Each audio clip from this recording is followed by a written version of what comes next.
तो आपका किसी और वीडियो में स्वागत है। I hope you all good fine and having chill. तो आईटी की इस सीरीज में अब हमारा अगला टॉपिक है data warehouse and data mining. तो इंट्रोडक्शन से शुरू करते हैं। तो अब जानते हैं डेटा वेयरहाउस के बारे में।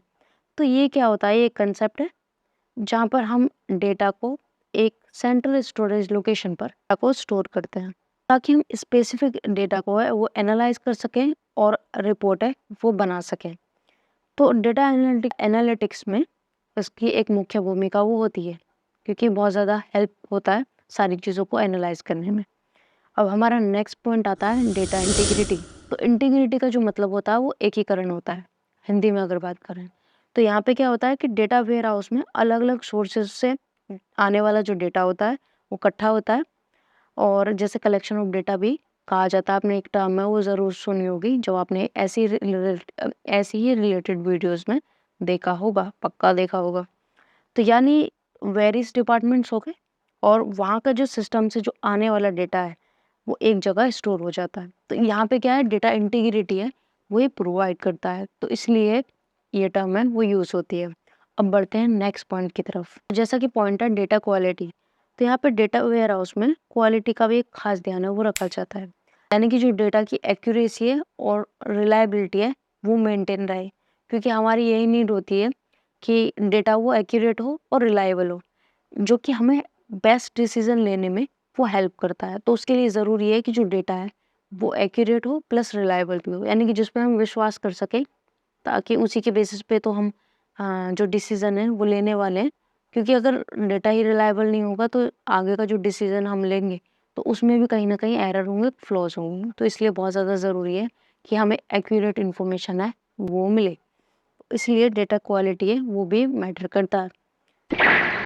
तो यहाँ पर क्या है, इस चीज़ का भी ध्यान रखा जाता है, तो इसलिए ये पॉइंट है यहाँ पे कवर हो जाता है। अब बढ़ते हैं नेक्स्ट पॉइंट की तरफ।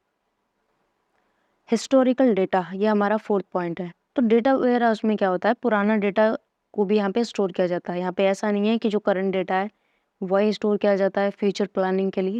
यहाँ पे हिस्टोरिकल डेटा है उसको भी यहाँ पे स्टोर किया जाता है, और उसमें जो भी ट्रेंड्स होते हैं हिस्टोरिकल डेटा के और जो भी पैटर्न्स होते हैं उनको समझा जाता है एल्गोरिदम द्वारा, और उसका यूज़ जो फ्यूचर प्लानिंग में वो करा जाता है। यानी कि एक आइडिया लिया, एक पैटर्न, एक ट्रेंड जो भी हिस्टोरिकल डेटा का रहा है, तो उसको एनालाइज करके वो इम्प्लीमेंट करते हैं फ्यूचर प्लानिंग में। तो यहाँ पे हिस्टोरिकल डेटा का जो ओवरऑल है इस तरीके से यूज़ है वो किया जाता है। अब बढ़ते हैं हमारे नेक्स्ट पॉइंट की तरफ, जो है बिजनेस इंटेलिजेंस। पॉइंट आखिरी है इस वीडियो का लेकिन बहुत ज़रूरी भी है, तो इसे अच्छे से समझते हैं। डेटा वेयरहाउस से हम बिजनेस इंटेलिजेंस को गेन करते हैं। इससे आप आगे की स्ट्रेटेजीज है और बिजनेस के लिए इंसाइट है निकालने में इसका यूज़ है वो कर सकते हैं। तो यहाँ पे आपको जो स्ट्रेटेजी है वो आप अच्छे से लेकर चल सकते हैं अपने फ्यूचर प्लानिंग के लिए। जो भी चीज़ें आपके सामने जो प्रेजेंट है वो होंगी, तो प्रेजेंट चीज़ों के हिसाब से आप है वो एक्शन है वो ले सकते हैं। इसमें ये एक अहम रोल प्ले करता है बिजनेस इंटेलिजेंस में। इसे छोटे से शॉर्ट में आप समराइज कर लेते हैं। तो इसकी समरी में ये है, जो डेटा वेयर हाउस होता है, जो डेटा वेयर हाउस होता है वो एक ऐसा सिस्टम होता है जो डेटा को एक सेंट्रल लोकेशन पे वो स्टोर करता है। यानी कि यहाँ पे डेटा का कलेक्शन हो गया, डेटा की क्वालिटी हो गई, हिस्टोरिकल डेटा हो गया और बिजनेस इंटेलिजेंस। ये सारी वो चीज़ें हैं, वेरियस चीज़ें हैं जिनमें इसका इस्तेमाल होता है। तो ये होता है data warehouse. Data mining को भी मैं थोड़ा-सा और हाइलाइट करके चलूँ, तो बहुत ज़्यादा टाइप का डेटा है, अलग-अलग डिपार्टमेंट्स का, अलग-अलग चीज़ों का डेटा है। लेकिन जो हमारी नीड को, उस करंट टाइम की रिक्वायरमेंट को फुलफ़िल करे, उसे डेटा माइनिंग कहते हैं।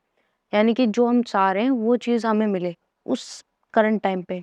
When we want then we will get easily. So ये बेसिकली प्रोसीजर होता है डेटा माइनिंग का। तो बस इस वीडियो में इतना ही, और ऐसी और वीडियोस के लिए आप जुड़ सकते हैं और अपना वैल्यूएबल फीडबैक है वो ज़रूर दें, ताकि आगे इम्प्रूवमेंट करने के लिए एक सही डायरेक्शन मिलेगी कि जो इशू है वो कहाँ आ रहा है। और आपकी सपोर्ट के लिए इस वीडियो को देखने के लिए बहुत बहुत धन्यवाद।